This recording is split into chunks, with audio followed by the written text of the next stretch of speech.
Yes, people, what's happening? Welcome back to the channel and welcome to another live stream and your daily Chelsea transfer update. As always, people, there is plenty to dive into. Fabrizio Romano reporting last night that Chelsea's dream transfer target is Nico Williams of Athletic Bilbao. We've heard this before. Chelsea are just dreaming whilst others are taking action. So, yeah, Nico Williams is a dream for Chelsea. Renato Veiga has posted his farewell to FC Basel on Instagram. His move to Chelsea edging ever closer now. He's obviously completed his medical, signed the contract, just waiting for an official announcement from the club on his signing. Further, again, reports from The Athletic and Liam Toomey that Robert Sanchez is expected to begin the coming season in the team. Not what we're looking for. We've had official leaked images of the Chelsea home kit, and it's as dreadful as we all thought. The long sleeve version of the away kit has been leaked, and it's fire. Chelsea still appreciate Omorodion, and according to Fabrizio Romano, they think he's one of the best strikers on the market, which, yeah, I'm not sure if that's true or not. Datro Fofana has got a lot of clubs interested in him. And also, there's a bit of an own goal from Chelsea in ticketing prices for the pre-season friendly at Stamford Bridge against Inter Milan the week before the season starts. Chelsea scoring a big own goal there, massively ripping people off. So, yeah, terrible ticket pricing from that, but we'll get into all that as well. Big up to everyone that's locked in this afternoon. Appreciate each and every single one of you. Apologies if you can hear any noise. Got the window cleaner literally doing his thing. Well, not in front of me, but yeah, you get what I'm saying. Anyway, big up to the people that are locked in. Smash that like button. Subscribe if you're new around here. All that good stuff, guys. Let's say hello to a few of you, and then we will get cracking with the show. What are the people saying? I hope Chelsea get Nico Williams. Wages, I think, would be at least 200 grand for Nico Williams. Yeah, brother, I'm with you. I'm not too sure as to what the thought process is behind Chelsea thinking that Omorodion's one of the best strikers on the market. I don't know whether that questions Chelsea's judgment more or questions how poor the transfer market is, or maybe both. Nico is definitely one of the best wingers on the market. Yeah, he is the best winger on the market in my opinion. Regardless of Chelsea United player as team, Cole Palmer, Kobe Mainoo, Bukayo Saka, Luke Shaw.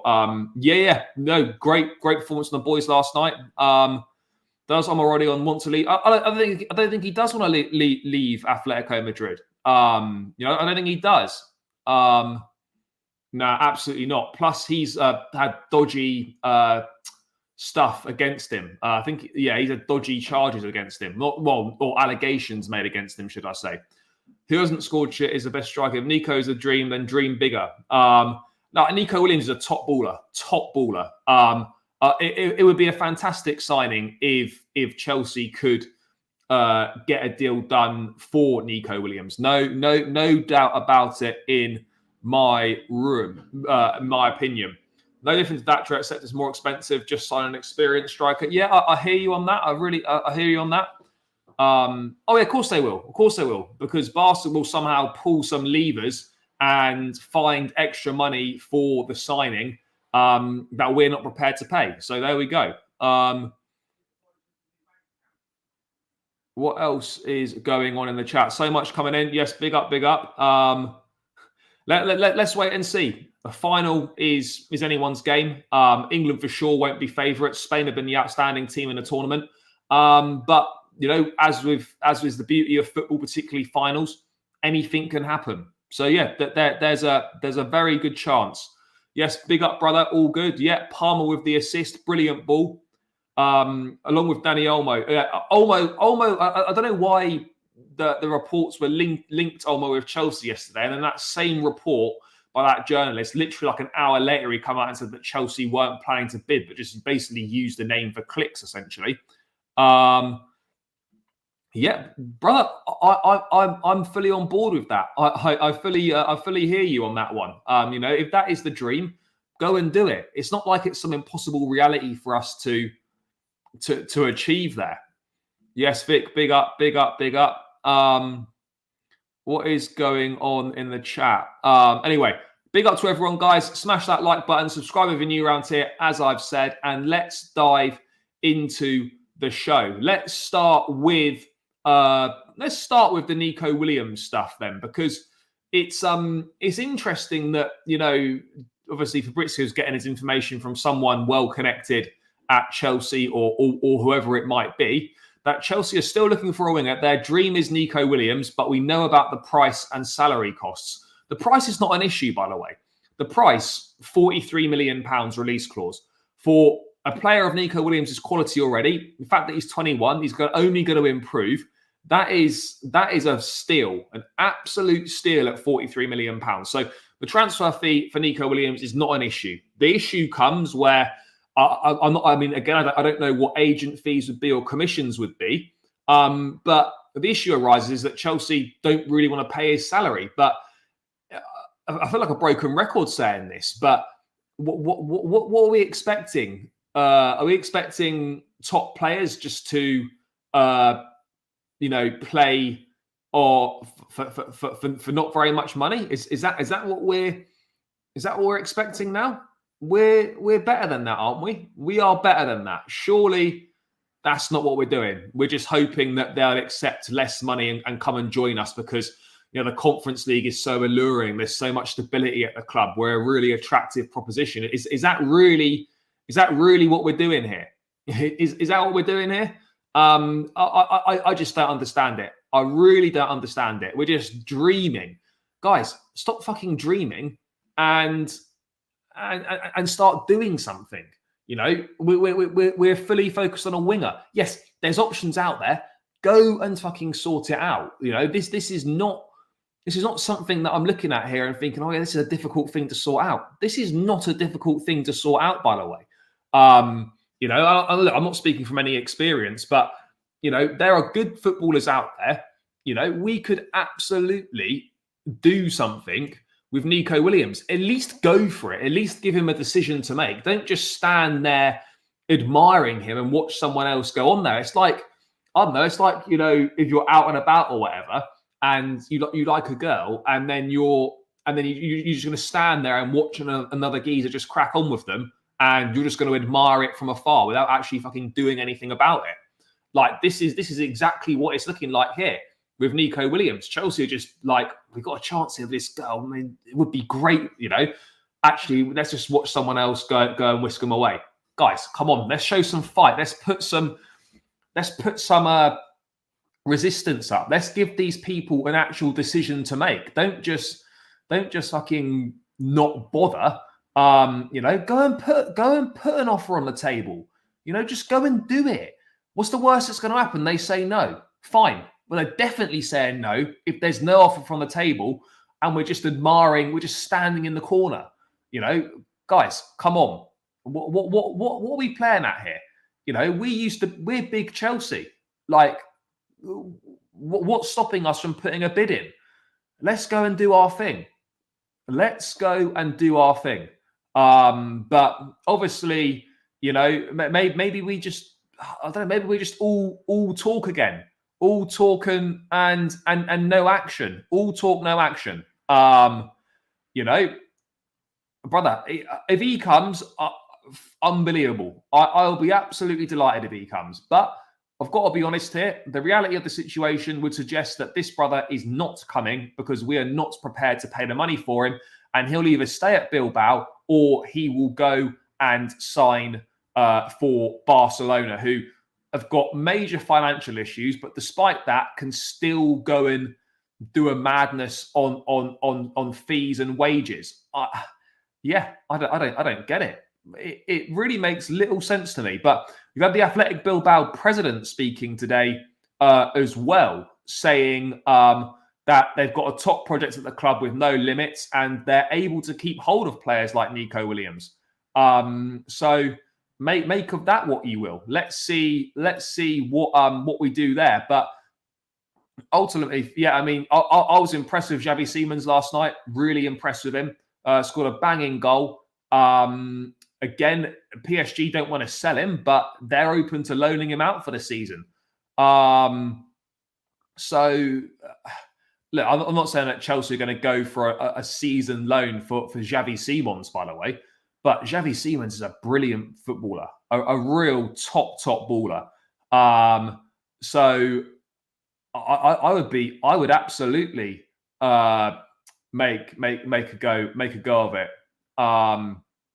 Would absolutely love it. But clearly, I don't think that's going to be a question at all for anyone to answer, because we're not going to make a move. So that's kind of, I suppose, that really ends any conversations on that front. These owners want to convince us that we're not a big club. I'm sure they aim to break our pride we built over the years.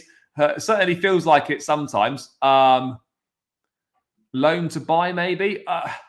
Yeah, possibly. But again, I don't understand why Javi Simons is not part of the PSG plans next season. The guy's a baller, absolute baller. His much cheaper option, can play 3-4 different positions. Yeah, he absolutely can. He can play that central role. He's one of them versatile forwards that would be perfect in the squad. No denying it. Absolutely one of them versatile forwards that would be perfect in the squad. I've got no doubts about his quality. No doubts that he could make the step up. The kid's the real deal. He's a special player. You know, really, real talent. But yeah, obviously Chelsea are dreaming, and they're not looking like they're doing much in return in terms of a reality right now. So that is the problem. That is the problem for sure. I don't really know why we're doing what we're doing. But at the end of the day, we just got to listen, I suppose. I guess we just have to put our trust in the people. I guess we just have to do it. You know, because otherwise, what is there left to trust? You know, we just have to hope that this might work out. That is the reality of the situation for us at this point in time, guys. Is that we just need to hope that it works out for us. That's all we can do. Just hope it works out. Which, yeah, is a little bit concerning. It's almost just like, yeah, let's just chuck something into the wind and hope it goes in the right direction. That's kind of what it feels like. Boys stepped up their game yesterday. Yeah, we did. First half was our best performance of the tournament.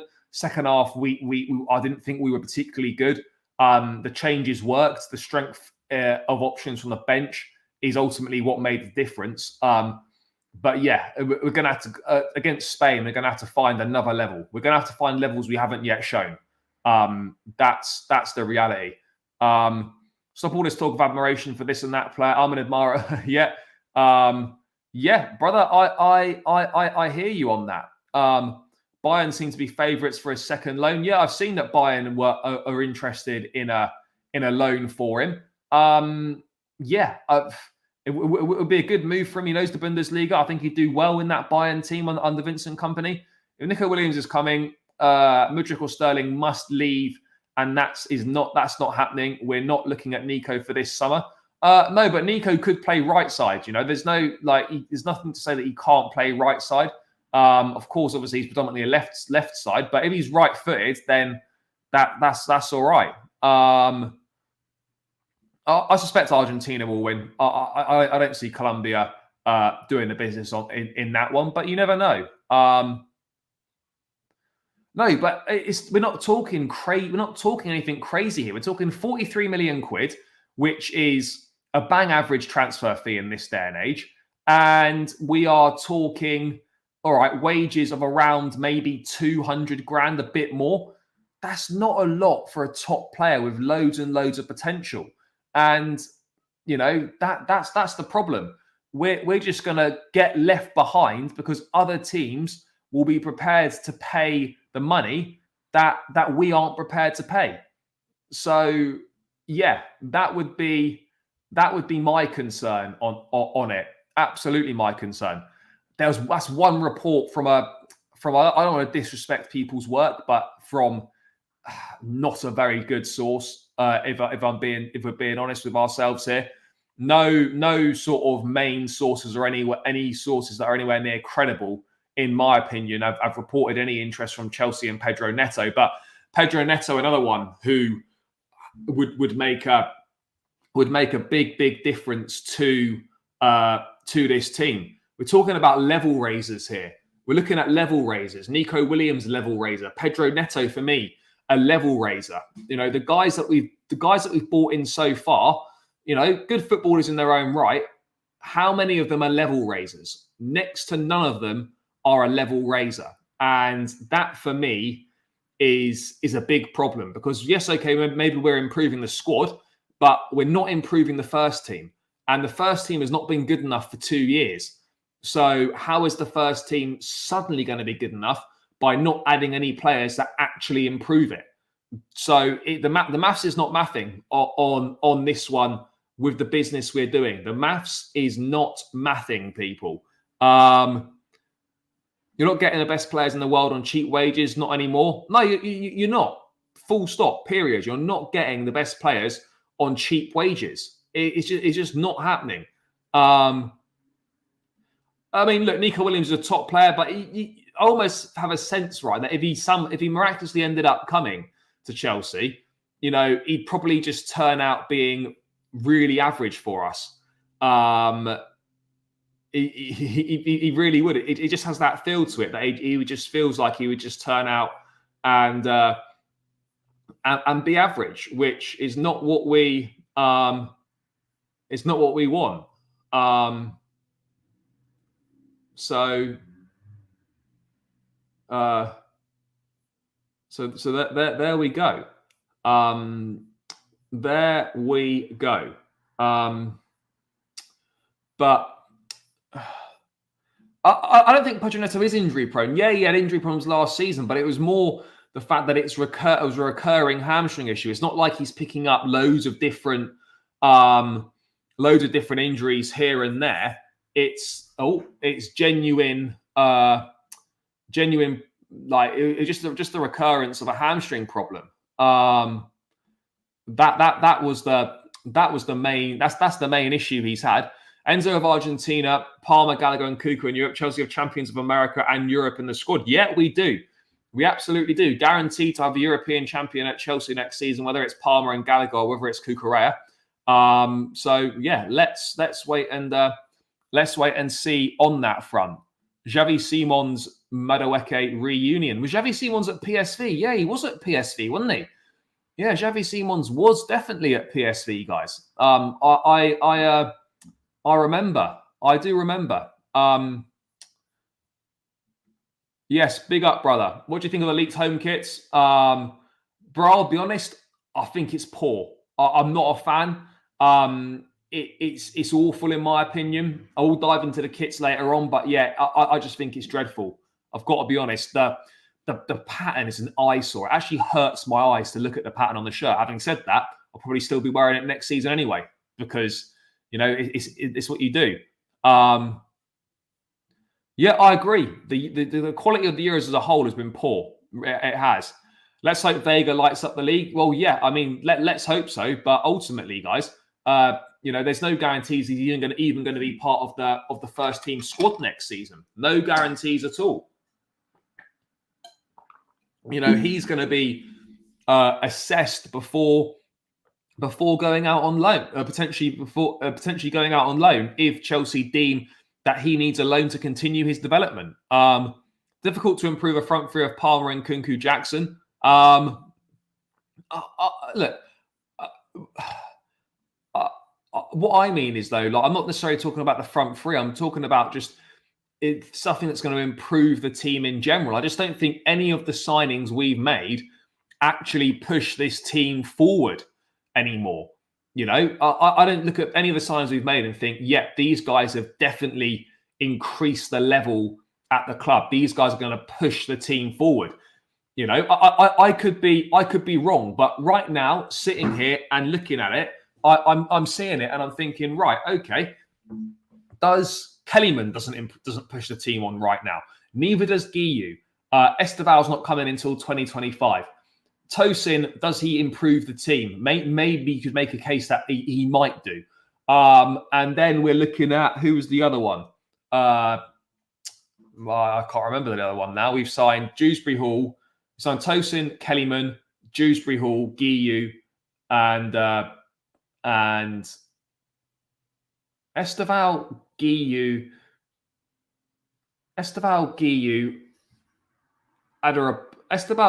Tosin, Kellyman. Oh, and obviously Dewsbury Hall. None of those men are improving the team, by the way. Not straight away anyway. In my view, none of those lot are improving the team straight away. In my opinion. Now, my opinion could, of course, be wrong, but I don't see it right now. Let's wait and see. Let's wait and see. Where does Lavia fit in now that he's fit? He'll be a rotation option in midfield. I think he'll play.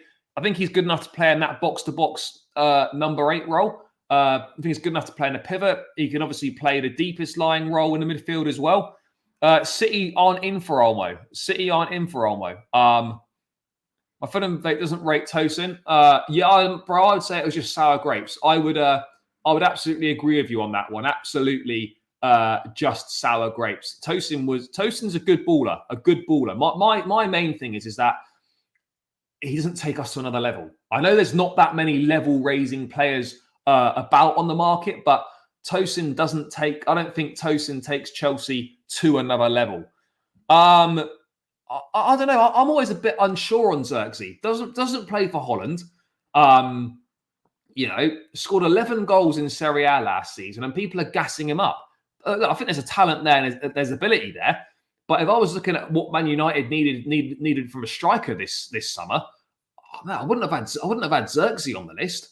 He's not a prolific goal scorer. Yes, he's young, and yes, there's room for development and there's ability. But you're looking at it, and you've got 2 raw forwards in Højlund and Xerxes. I'm not really sure how that's making a difference for United. But that's just my opinion. That's just my opinion. But anyway, let's move away from Xerxes better than Jackson until he scores 14 Premier League goals in his first season and done what Nico done in his first season. I won't be sharing those thoughts. Definitely won't be.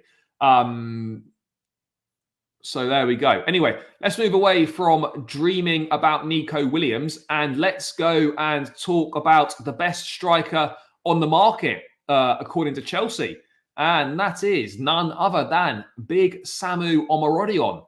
Fabrizio Romano reporting last night that Chelsea still appreciate Samu Omorodion and think he's one of the best strikers on the market. It's on Atletico Madrid. If they open the door, Chelsea are there, but they're exploring other options. Well, what other options are we exploring? Because it looks like we don't want Jonathan David anymore. The John Duran stuff is in the bin now. That's not happening. So what are we doing? What are we doing, and what are we playing at in terms of a striker? That's my thoughts. Okay, great. But Atletico Madrid have made it very clear they don't want to sell Omorodion. So why are they suddenly just going to open the door?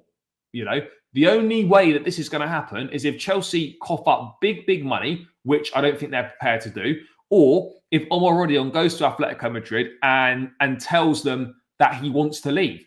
And the fact that he's not even kicked a ball for them yet, the fact he joined them last summer and spent the season on loan at Deportivo Alaves, I don't envisage him wanting to go back to Atletico Madrid, who've shown faith in him, by the way, by picking him up from Granada for 6 million euros last summer. Is he going to want to just do one after not even kicking a ball for them? Look, I think Omorodion's got potential, sure. But, again, it would be another massive gamble, another massive step into the unknown. You know, that's what I'm getting at here. Yeah, but I don't see. I just don't see that personally. You know, Atletico Madrid can't afford the Conor Gallagher deal. Sure, maybe like they just can't, or they're not prepared to pay the money for him. But Omorodion himself has been speaking. So Chelsea obviously think Omorodion is one of the best strikers on the market, and Omorodion himself has been talking about his future. And he has been saying, where are we? Other clubs want me. My focus is on Atletico. I noticed that the people of Atletico supported me a lot. I also received a lot of support from the club. They told me to stay calm, that they trusted me. That is very gratifying for a player, he told Marca, which is a Spanish publication. So, as suspected, guys, like, this is my point here.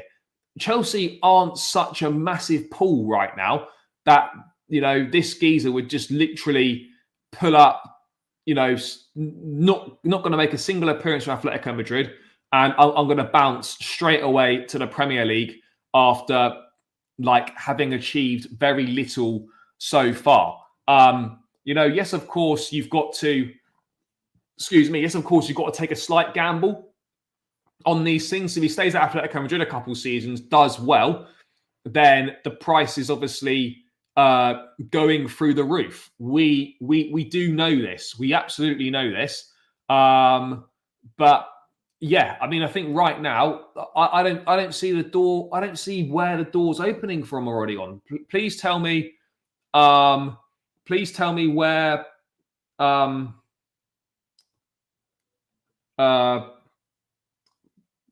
Please tell me where the idea is going to come from that he's going to want out, because that's the only way it's going to happen is if he wants out. And we just got to move on from this.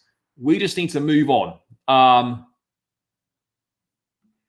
mean, Guirassy, I don't know how genuine Chelsea's interest in Guirassy was.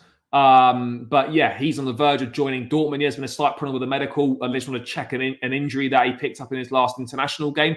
The deal's still on the table there to be done. It's still expected to be completed. But I mean, yeah, I'm a little bit confused as to what Chelsea see in this guy that, you know, makes them think he's one of the best strikers available on the market. It's just confusing, isn't it? It is just a bit of a confusing one, guys. But what can we do about it? What can we do about it? I don't know if we can do anything. To be perfectly honest. What are we saying in here? How much would Atletico want? I actually don't know. We've reportedly offered up to either 42.5 million total package or 45 million. I can't remember the exact figure. It's 42.5 or it's 45.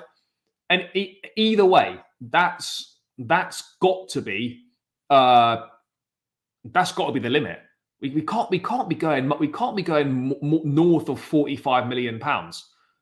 We cannot be going north of 45 million. So we've got to leave it there and maybe hope that we can persuade him to change his mind, because anything more than 45 million is an absurd fee for someone that's had one season in La Liga and scored 9 goals. You know, that's got to be the limit. Sometimes you just got to draw a line in the sand and say, this is what we're prepared to do. And if not, if these terms aren't acceptable, then we will go and look elsewhere. You know, you can't be held to ransom by these teams. You can't constantly just, you know, look to meet their demands. So yeah, for me, you know, 45 million pounds or 42.5 million pounds, whichever one it is, that's fair price for someone that cost 6 million euros, someone that cost 5 million quid a year ago, right? You're saying that 8 times you're going to make 8 times what you bought him for. That's very, very reasonable, considering he's not even kicked a ball for you. So they can absolutely do one on that front if they think any more money's coming in on that one. But yeah, we need to do Craig David's settings and just walk away from this, or have it simmering in the background in case there's a change of plan. But don't be relying on it. Absolutely, do not be relying on it. By the way, Chelsea sacked the physio and appointed someone already in his place. No, there's been a raft of new appointments in the medical department. But yeah, I mean, I don't know about which staff have been replaced or whatever, but there's definitely been a raft. There's been a host of changes in the medical department, and obviously some new appointments have been made. And let's see if that makes a difference. Bro, absolutely. I mean, I've been banging that drum for so long.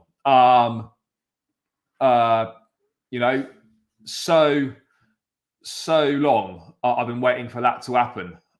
So yeah, let's see.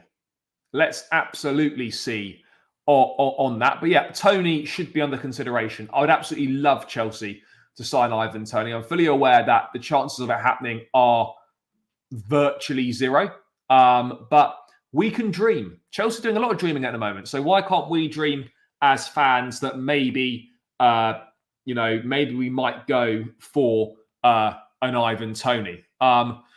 We should move on. Chelsea should be looking at Toney, Watkins, or Alvarez. Watkins not coming, Alvarez not coming. Ivan Toney for sure needs to be looked at, as I've been saying.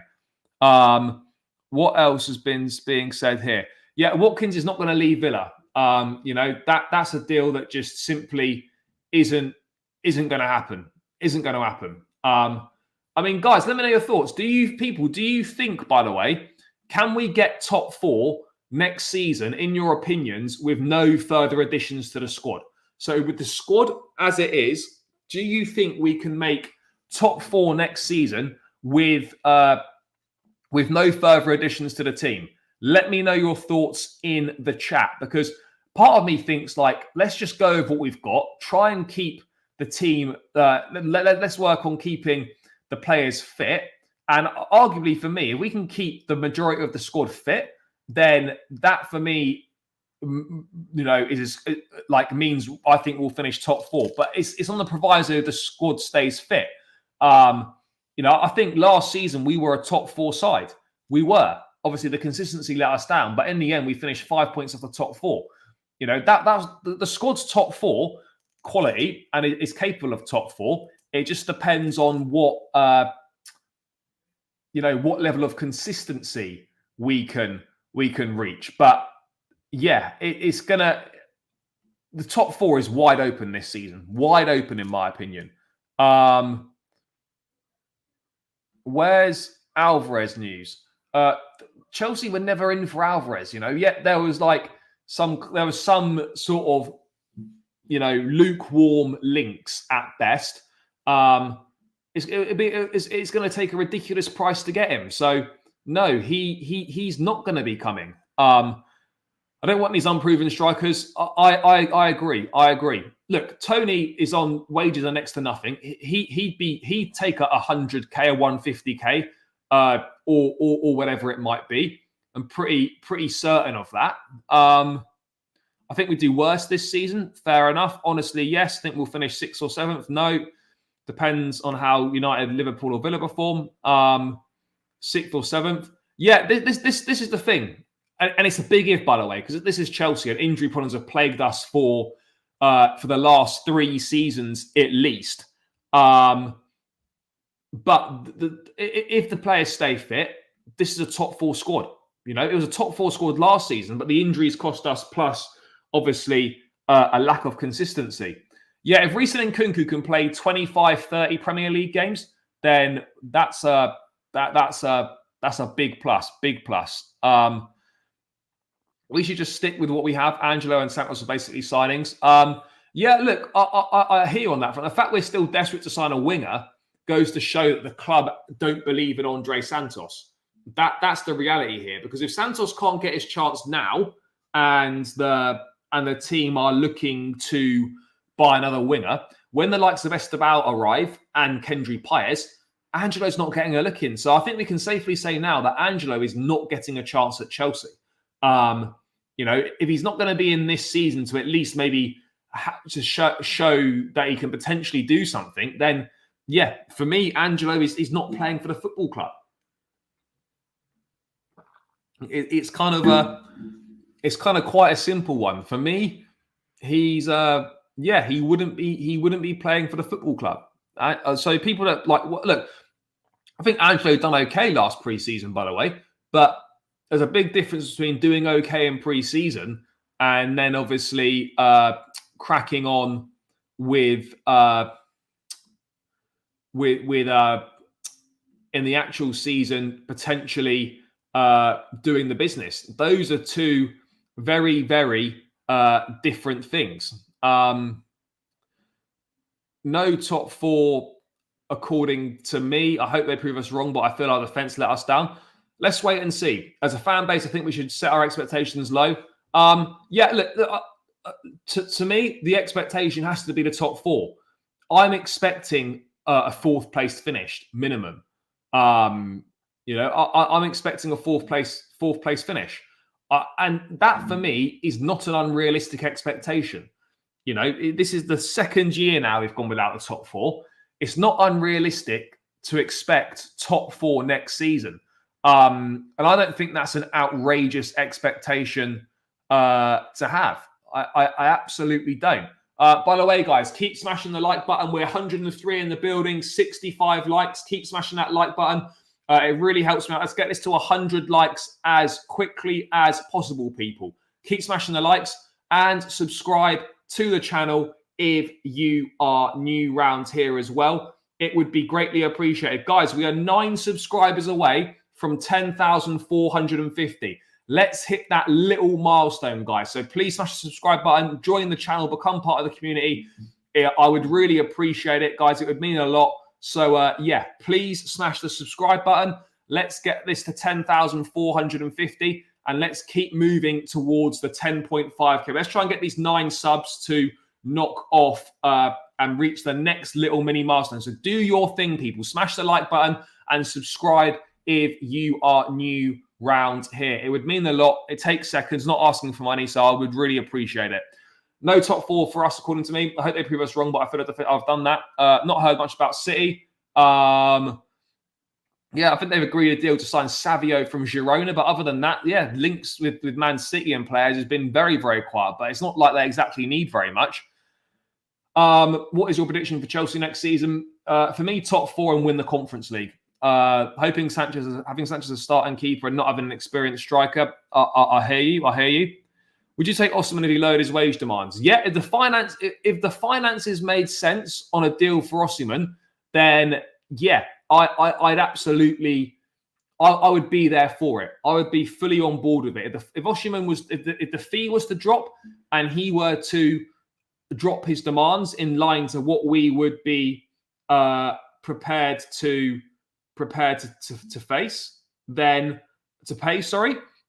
yeah, I would do that. I would do it. So much coming in, guys. What else have we got going on? I expect a top 4 and a trophy. If neither is achieved, then once again, it's on the owners. Yeah, what I will be saying, right, unless Maresca is doing an absolute monstrosity, like, I'm not going to blame him if things go wrong next season. It won't be on him. Maybe like a little bit of it could be on him, but generally speaking, in my opinion, it won't be on him. It absolutely won't be on him. It will be on the owners. It will be on the owners if this goes to shit next season. Bold take. I think we finished 3rd or 4th. Fair enough. Look, I've always said I think 3rd and 4th spots are absolutely they are absolutely there for the taking. There's no denying it. 3rd and 4th spots are there for the taking, guys. If we don't get top 4 next season, yeah, let's not think about that now. But yeah, to go a 3rd season without Champions League football, yeah, long day, and that would be big problems for us. It would be big problems for us. I'm expecting top 3 this season. We have a squad that is capable of that. Let Enzo Maresca analyse whether we need a striker. I hear you. Osimhen work rate and aerial threat alone would improve us massively. It's very unrealistic without a central defender with leadership qualities or a top goalkeeper. I don't think it's unrealistic to expect top 4 with the squad as it is. I don't. I really don't think it is. I'm feeling very optimistic about the next season, and also Osimhen should never have signed the new contract with that release clause. That was so he could leave. That's why he signed it. But I think Napoli thought that there'd be people queuing up to pay that release clause, and that simply is not the case. I think they genuinely thought there would be people queuing up to pay the release clause, and there's not, and they might have to adjust their demands. So there we go. Moving away from Omorodion, I wanted to actually move on to something else in terms of Karim Adeyemi, because there was a report yesterday actually dealing Chelsea a bit of a blow in their pursuit of Adeyemi. I mean, I'll be honest, I was happy about it, because apparently he only wants to leave Dortmund, guys, for a team that is playing Champions League football, which therefore rules us out. So this is what was being reported, and let's just bring it up on screen and give it a quick read through. So this report from the Mail stating that Chelsea have shown interest in Karim Adeyemi, but he only wants Champions League football if he leaves the Bundesliga side. Chelsea want another versatile forward, and Adeyemi has been discussed, but the German international is understood to be unreceptive to a move to Stamford Bridge. Dortmund, who are signing, Dortmund are open to selling Adeyemi for around 35 mil. That has alerted clubs across Europe, including some in England, but Adeyemi is set only on playing for a side competing in Europe's elite club competition. So there we go. So basically, I mean, I don't think I've ever been so happy to be rejected. This is exactly what we need. It's good news. Adeyemi for me wouldn't be doing the business. It's not what we're looking for in my opinion. And yeah, if this is true and this is absolutely the case, then yes, please, it's never felt so good to be rejected. And never would have felt so good.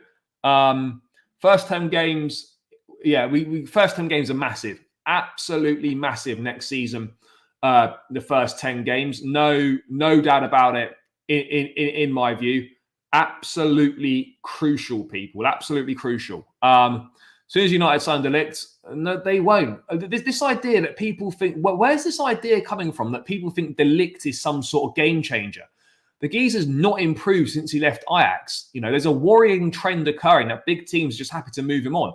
Doesn't start for Holland. Doesn't start for Bayern Munich. Juve were happy to get rid of him.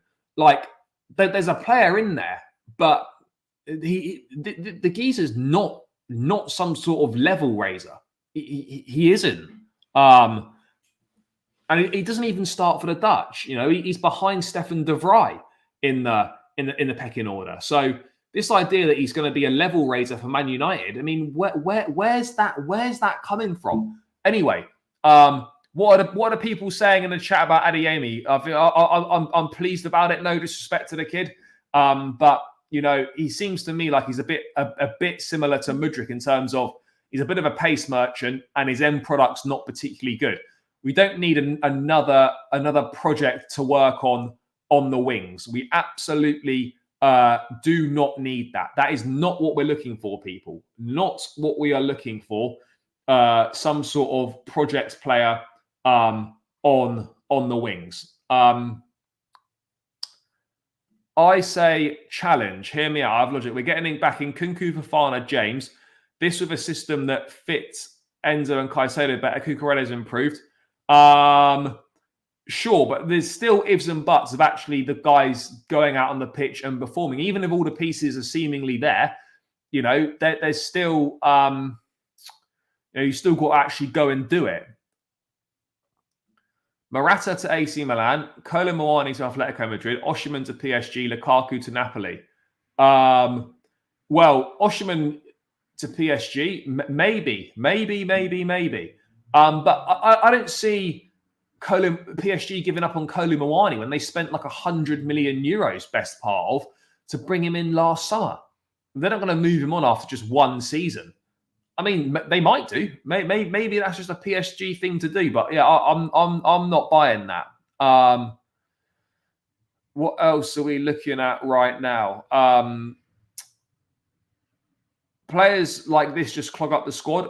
Yeah, I absolutely agree. So yeah, Chelsea's interest in Adeyemi, that is concrete. Looks like it's not going to be going any further because he only wants Champions League football if he is to leave the club. Now, that's obviously worked in our favour for this particular case. But we've got to be honest here, people, that if we to go a third season without, then yeah, that is going to start really affecting us. That's why it's so paramount that we get back into the top four. Absolutely paramount, people. So yeah, but that was just the latest on Karim Adeyemi. Is that Chelsea now seemingly out of the race for him because according to reports, he wants Champions League football only if he's to leave the club. So maybe we are gonna get away with one there. Maybe we are gonna slightly dodge a bullet with that one, which would help us, guys. It would definitely help us out, wouldn't it? It would massively help us out. So let's hope that we can. Let's hope we can do that. Let's hope we can do that. What else are we looking at here?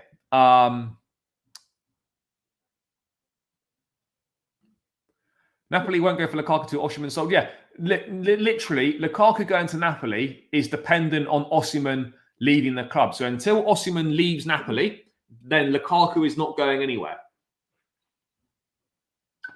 But Lukaku's not going anywhere near Napoli until he's sold, until Osimhen's sold. That's the reality of the situation. Guys, we're 15 likes away from the big 100 likes. Keep smashing the thumbs up button, guys. It's free. It takes seconds to do, and I would really appreciate it. So please make sure you are doing that. Let's get this to 100 likes, people, as quickly as possible. There's definitely 15 of you in here.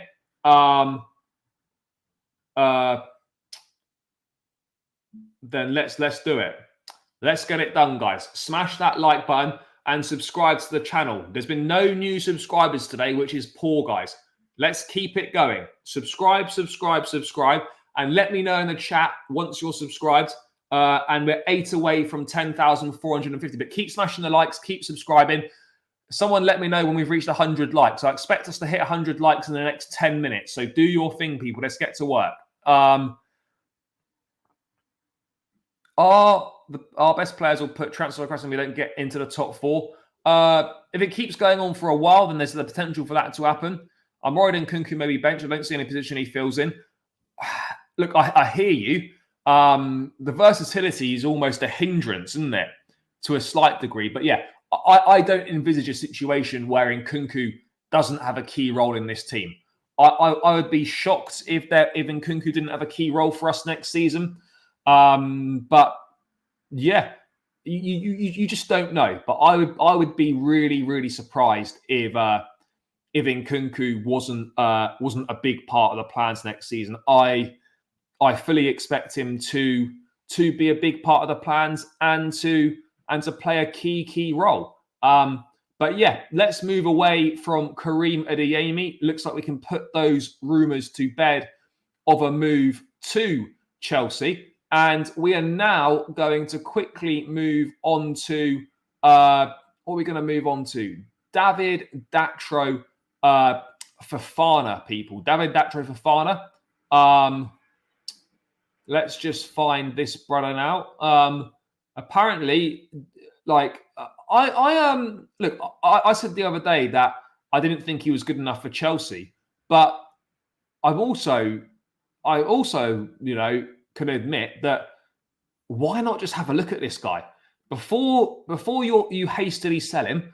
Have a look at the geezer in pre-season, because it might be that he does all right. And with the options that we're being linked with, how many of the strikers we're being linked with, like seriously linked with, are actually an upgrade on him? Yeah, sure, we've got a Jonathan David or something, but I'm not about just bringing in some young guy.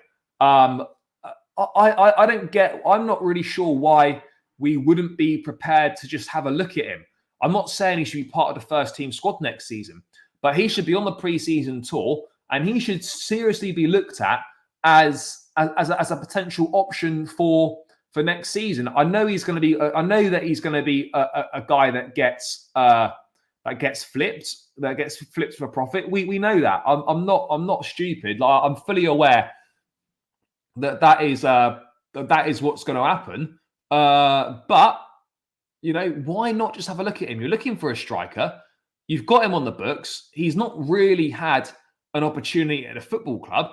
So what's the worst that can happen? What's the worst that can happen? Really? That's my thing. What's the worst that can happen by looking at him and giving him a try in pre-season? I mean, seriously, can anything actually bad happen from that? I don't think it can, personally. I really don't think it can. Is anything bad going to happen from that? I think not, personally. I personally think not. But yeah, he should be looked at. But it's obviously clear that Chelsea are going to. Many clubs are interested. Whether it's a sale or a loan, I'm not really sure what the plan is. He did okay at Burnley before kind of fizzling out a little bit towards the end of last season.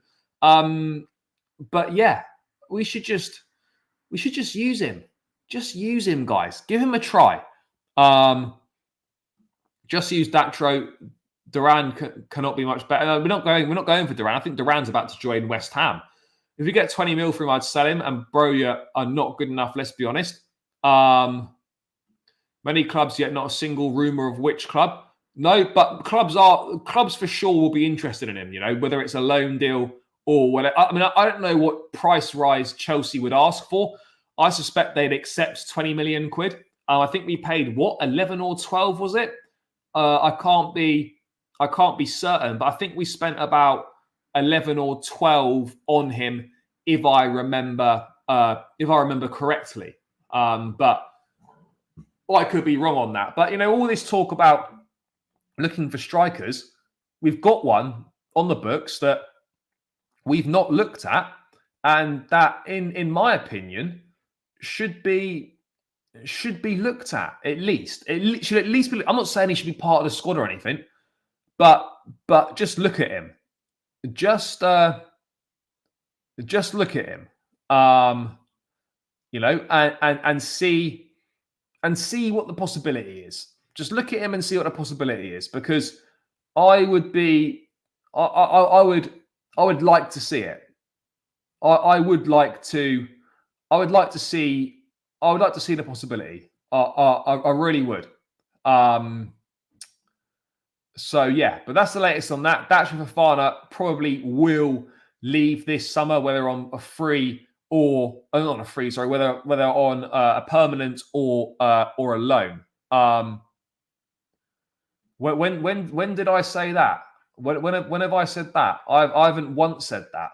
I'm not really sure where that's come from. Definitely haven't said that. Why would I be sat in an England shirt if I wanted Spain to win? Yeah, I'm a little bit confused by that. He did fail at the Bundesliga and then lost his place at Burnley. Looks like they've made up their minds on him for whatever reason. Yeah, I hear you. We've probably made a few million in loan fees already, so 20 mil fee would be a good return. I'd keep him and give him a fighting chance. Yeah, I think there's I think there's a possibility, a possibility potentially. John Duran could be a Copa America champion. Has he not played a single minute for Colombia? I've not, other than just looking at the results. I've actually not looked at the like who's been playing and whatnot in an awful lot of detail. So yeah, there we go. Who do you think will take up the 6 international loan spaces? Angelo, maybe Andre Santos. Yeah, because it was a picture of him and Enzo Fernandez as well. But that was obviously the day before England had even played. So it's not me supporting Spain. It's me supporting Chelsea. At the end of the day. But yeah, let's see what happens with Datro. I think he should be looked at. Maybe Maresca will look at him. Let's wait and see on that front with that one on Datro Fofana. Let's dive into this goalkeeper stuff in a little bit more detail. Then we've had it on good authority that Sanchez is probably going to start the season as first choice.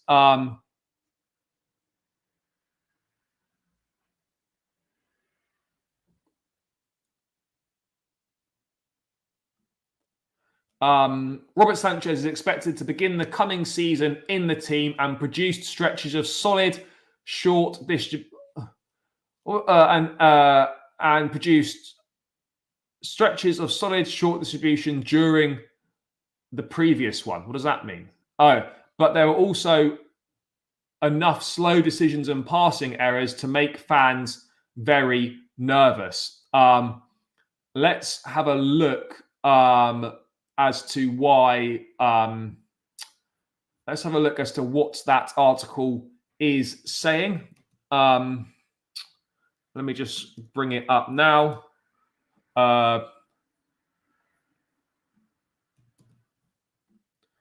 Let's have a quick look. So let's see what the Athletic are saying on this one. Maresca's favoured formation at Leicester last season was 4-3-3, but for the bulk of their matches they were arranged in more of a 3-2-4-1 shape. So Chelsea will look to do similar in the 24-25 season. Where's this about Sanchez? Where is this? This is an in-depth tactical piece. I just wanted the information on Robert Sanchez. His system will also place new demands on centre-backs and goalkeepers. The middle defender in Maresca's back three is a key player, whilst... we already know that. Goalkeepers. When they receive the ball, his keepers are under strict instructions to pass it short. Last season's Leicester's number one, Mads Hermansen, launched passes 40 yards or more only 17.8% of the time. His distribution was even shorter than Sanchez and Petrovic, who launched the ball long 21.3% and 22.1% of the time, respectively. Sanchez is expected to begin the coming season in the team and produce stretches of solid short distribution during the previous one. But there were also enough slow decisions and passing errors to make Chelsea fans very nervous, and ultimately Pochettino lost faith in him. Replacement Petrovic took fewer risks on the ball but turned over possession with long kicks more frequently as a result. It's hard to shake the feeling the new head coach lacks a great option here. I would agree on that. The new head coach does absolutely lack an option here. Lacks options big time.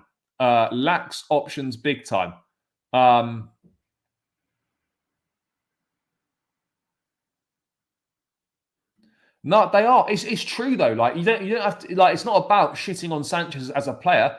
It's just about being honest in the situation, guys. That he makes you nervous when he's on the ball. it's as simple as that. You know, you get nervous when Robert Sanchez is on the ball. That's the reality, guys. That is the reality. You get nervous when he's on the ball. He doesn't fill the defenders with confidence. So yeah, all we can do is just hope for the best and hope that he suddenly has a major transformation. An announcement is imminent. What sort of announcement? What sort of announcement are we talking about here? What sort of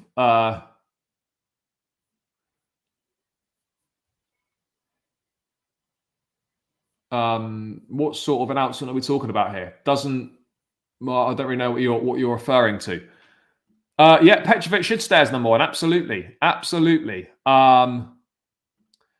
Oh, well, it would appear so, guys. That would appear to be the case, but we don't know. But yeah, again, yet further indications that Robert Sanchez is probably going to start the season as Chelsea's number one goalkeeper, which for me, yeah, it doesn't fill me with much hope at all. But hopefully, you know, maybe he doesn't do that well in pre-season, and then the board will realise, fuck, we actually need to go and get a decent goalkeeper.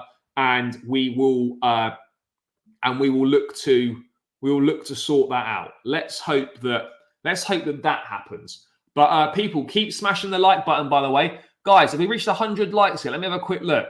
No, we haven't. We're 93 likes. Come on, people, keep smashing the like button. We're 7 away from the 100 likes mark. So please keep smashing that like button. It's free. It takes seconds to do, guys. So run it up to 100 likes. I expect to be there literally within the next minute. You know, there's definitely 5 or 6 of you that have not smashed that like button. So in the next minute, that needs to change, and it needs to change ASAP. So keep smashing it, guys. You lot know exactly what to do. So yeah, there we go. Sanchez could improve in pre-season, and in which case, if he does, I'm happy to hold my hands up. But you know, the likelihood is maybe he's going to dig his own grave. And Chelsea will realise that they need a new goalkeeper. That would be the most likely scenario I would envision. Let's quickly move on to another couple of points here. Renato Veiga is set to be announced imminently. He's completed his medical. He signed the contract. He said his goodbye to Basel on Instagram. Time to say goodbye. I feel the need to thank you for this past season where you welcomed me and made me feel straight away one of your own. This past season, we didn't achieve anywhere near the goals that have covered the dimensions of Basel demands, but I'm sure that with the new crew on board and with your support behind, that you will bring Basel back to where it truly belongs. You gained one more supporter cheering for your success. Thank you, FC Basel. So there we go. So Vegas said his goodbye. So a Chelsea announcement should be imminent. If it's not, I suspect it will be tomorrow now. Chelsea seem to announce things, I've noticed, with whether it's a manager or whatever it is. Anything major seems to be announced either at 4 o'clock in the afternoon or it seems to be announced at 10 a.m. in the morning. So I would suspect that, 10 a.m. tomorrow or 4 p.m. tomorrow, we will get an announcement from Chelsea on the Renato Veiga signing. That will be what happens on that front. In my opinion, Renato Veiga is a great move. I hope so. I really hope so, guys. I really hope it's going to be a good move, Veiga. But only time will tell. He's going to be assessed in pre-season, and we will, and then we will decide. And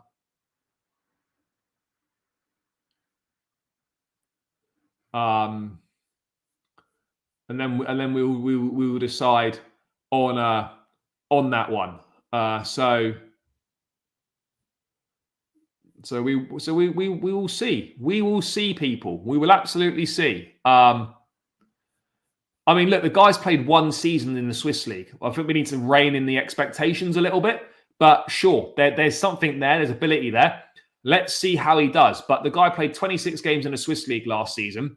I think we probably need to slightly rein our expectations in on him.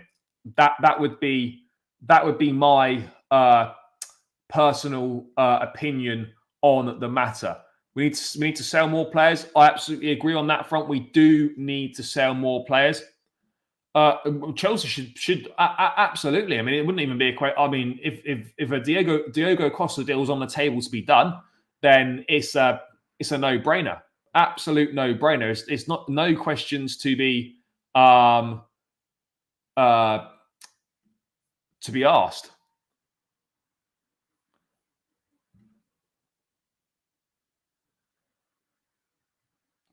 No, some people, analysts and stuff, people that do scouting have watched the Swiss League. Like general Chelsea fans, no. But, people have watched the Swiss League. Calafiori did, and I think Calafiori is a good player. You could argue he might have been slightly overhyped. I don't know.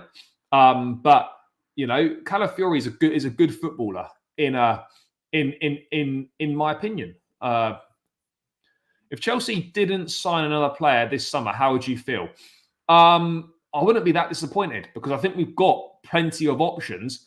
And arguably now, for me, more important than bringing someone in is making sure we can actually keep the players fit. You've seen from the preseason training pictures, we've actually got a very good squad. We've got some really good options available to us. So why do we need to constantly keep adding? I wouldn't have a huge issue if we didn't sign anyone else. Because of the sort of level of signings we're going for, I'd almost rather we didn't sign anyone else, if I'm being perfectly honest. I would almost rather that someone else wasn't signed because it would probably just make things a little bit easier. But anyway, let's move away from that and let's finish off by discussing kits. Because, we all have a good moan at a football kit. Once again, we are, one of the last teams to release our kit, for sure. So yeah, let's bring them up now. We've sort of known what the kit was going to be like, but yeah, there's been official leaked pictures now. These are the sort of pictures that, are going to go on the Chelsea website and whatnot, or just the general websites. These are the new images of the kit. It's awful. I know we did there's a TikTok that was out a while back and we couldn't you couldn't get it. Looked okay in that. That is, I don't want to overreact, and it could look different in person and on the players and whatnot. That is dreadful. That is absolutely horrendous. I've got to be totally honest. It's a shocking kit. The orange trim around the sleeve and the orange bit around the badge is nice. But otherwise, I mean, what are those patterns? And then the fact that the shorts are exactly the same patterns as well is a madness, an absolute madness. Like, once again, the training kit is actually better than the actual shirt. This kit's horror. What is that? I mean, seriously, it's almost like Nike have gone in there, the designers, and they're like, right, guys, what's the worst kit we can come up with? And we're just going to run with that. I mean, what is that? It's absolutely shocking. What makes it worse is, like, it's actually painful to look at those patterns, right? And then the fact that the shorts are exactly the same pattern as well is horror. Look at that. It's dreadful. It's honestly shocking. Yeah, it's awful. Absolutely awful. I mean, I don't like it. I don't like it. I don't think anyone is liking it at all. I don't think anyone's liking it. I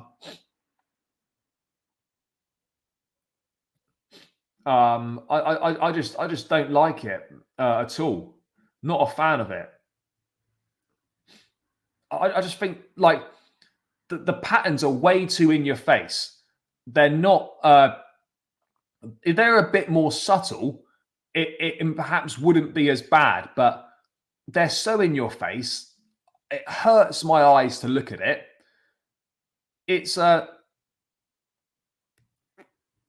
looks shocking. I agree. I agree to an extent. And look, sometimes it looks better in person. And I have to say, last season's home kit, when the leaked pictures dropped, I wasn't fully convinced on it.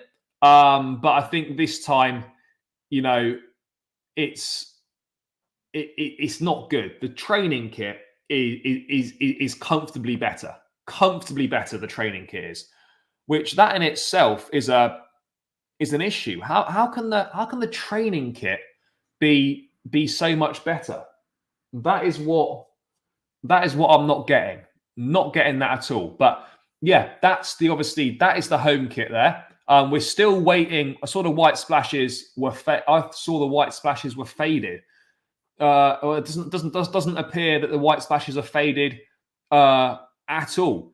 Guys, keep smashing that like button. 104 likes. Let's get this up to 110 likes. Keep smashing that thumbs up button, guys. It's free.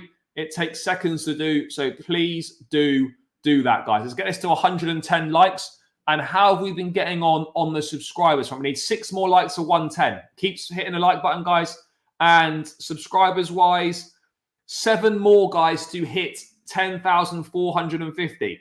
Let's go and do it, guys. Come on, people. Keep smashing that like button and keep subscribing to the channel. I would really appreciate it. No sponsor either. We're working on that. Training kit's better. Yep. I don't know what the players think of it. We're going to be a laughing stock. Yeah, it's not ideal. Chelsea are losing money on fakes. This makes it harder to copy. Brother, your DH gates and all those places. No, that's light work. Light work for those lot. Am I going to get the new training kit? I might do. But let's wait and see. It's payback from Egg Barley, I reckon. Who knows? But yeah. These look like the images you're going to see on like a JD Sports or a Sports Direct or whatever if you're going to buy it online. So yeah, I don't know how they've got the hold of these images, but these look like the legit. Yeah, maybe we're going to rock up in a horror kit and we're going to win some trophies.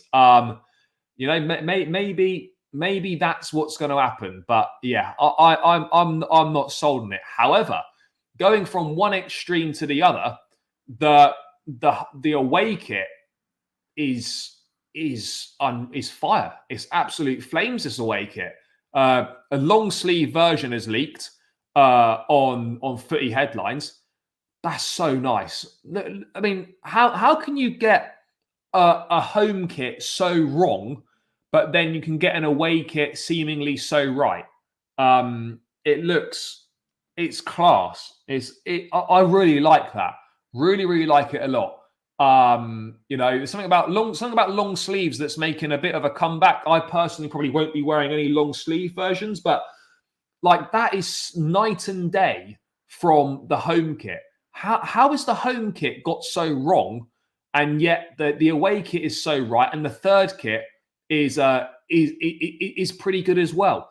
I don't understand. I don't understand what's going on, but that's really nice, really nice. And Nike are obviously going for that, weird. They're going for that sort of collar. They've got it on the England kit that I'm wearing here. They are going for that sort of collar, but it's nice. There's sort of a creamy white color, the blue on the sleeves, the orange. Like it all looks good. It all flows nicely together. I like it. The orange around the badge, I don't mind it so much. The badges don't look great anyway because there's some sort of metallic reflective material, and I'm not a huge fan of it. But that is so much better than the home kit. And I tell you what, I'm definitely going to be wearing that over the home kit. Yeah, potentially. Or it's just better. The colours are better. It's just more suited all round. It's just more suited all round in my opinion. But yeah, home kit's horror, but I think that's going to be on sale relatively soon. I don't think it's going to be too long until that happens. So let's wait and see. But we are going to move away from that. I just wanted to round out on a ticketing issue because I think it's important. Yes, I agree. Nike have been doing us dirty for years. They have been doing us dirty for years. Last season was the best kit they've done for us. Otherwise, they've been bang average and some absolute horror shows. So yeah, that's where we are at. I just wanted to bring up a ticketing issue because it's important to talk about these things. Obviously, we're playing Inter Milan on the 11th of August, last preseason friendly before the season starts. And this is what the Chelsea Supporters Trust have had to say on it because it's been an absolute shambles. Absolute shambles. So Chelsea Football Club has announced ticket pricing details for our pre-season friendly against Inter. All general admission tickets for the last pre-season friendly played at the Bridge in 2021 were priced at 30 for adults, 15 for concessions. Season ticket holders and members. The price announced today represent an average increase of 28.5% for non-season ticket holders and non-members. The average price increase is for non-season ticket members and holders and members. The average increase is 61%. Pre-season friendlies are non-competitive fixtures with continuous subs. They've historically been priced reasonably to reflect this with no loyalty points being awarded. This has allowed more members to purchase tickets along with supporters from the wider fan base, including families who would not ordinarily have the chance during the main season. Pricing tickets for a friendly fixture at record amounts excludes many supporters from purchasing, and the awarding of points for this type of fixture feels unfair and ill thought out. All other Premier League London clubs are charging reasonable prices for their pre-season home fixtures. This poor price structure is a chance missed by Chelsea to engage with the next generation of supporters. The ownership group encouragingly set out at the end of last season that it would look to earn the trust and confidence of supporters. We're generally impressed by the willingness of the club, especially Finkelstein, Michael Cornell, and the wider supporter relations department to have difficult and challenging conversations. It's a real shame that despite a new season, a new manager, new players, and a clean slate, the chance to begin earning the trust and confidence has been overlooked at the first hurdle. We strongly urge Mr. Jurisic to read the room, listen and adapt as we head into the new season. There needs to be a total cultural change. The Chelsea Sports Trust has today commissioned an independent piece of research into the annual cost of being a Chelsea fan since 2021 compared to inflation. This is the pricing for the game.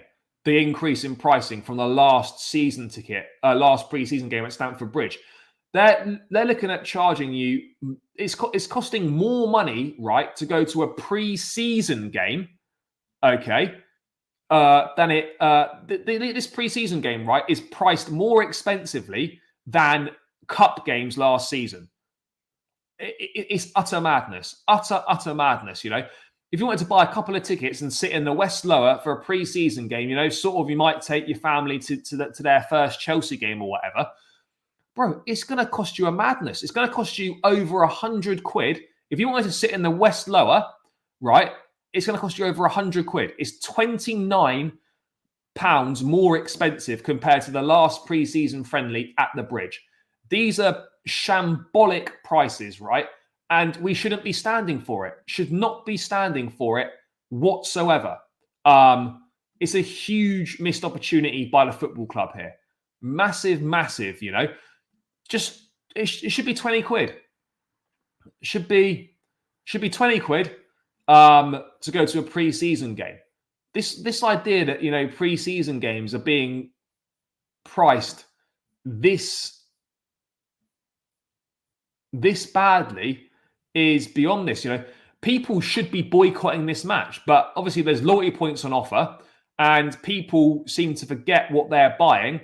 And the club are just taking advantage of it, you know. And unfortunately, it probably will be a sellout because Chelsea have got so many consumers that will just be happy to pay the prices. But I can tell you what, there absolutely won't be that many of your, you know, more dedicated fans going to this game at those prices because it is simply outrageous, simply outrageous.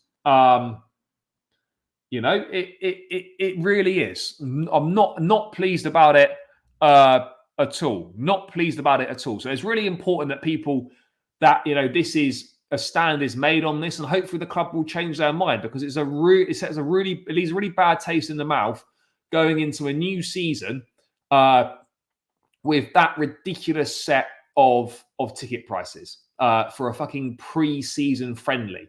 I mean, we need to read the room. We're just not reading the room.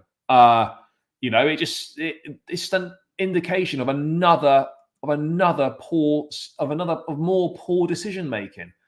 You know, why do we seemingly never learn from what we're doing? Why? I really don't get it. I really don't get it at all. But there we go. There we go, guys. I'm going to round this one out here. Big up to everyone that's tuned in this afternoon. Appreciate there wasn't an awful lot of news to go through, but big up to everyone that's locked in. Keep smashing that like button on the way out, guys. Let's get this to 120 likes on the way out. We need 7 more likes. So smash that like button on the way out. Get this to 120. Subscribe to the channel if you're new around here and haven't done so already. I would really appreciate it. We're heading towards 10.5k. We're about just over 50 subs away from 10.5k. Hit the subscribe button. It helps me out. Smash those likes. Enjoy the rest of your evening, guys. I'll be back tomorrow. Let's see what news you've got in store for us over the next 24 hours. Catch you lot tomorrow. Until then, guys, thanks for the continued support. Really appreciate it. And enjoy the rest of your evening. And I'll catch you guys tomorrow. Up the Chelsea, and peace out.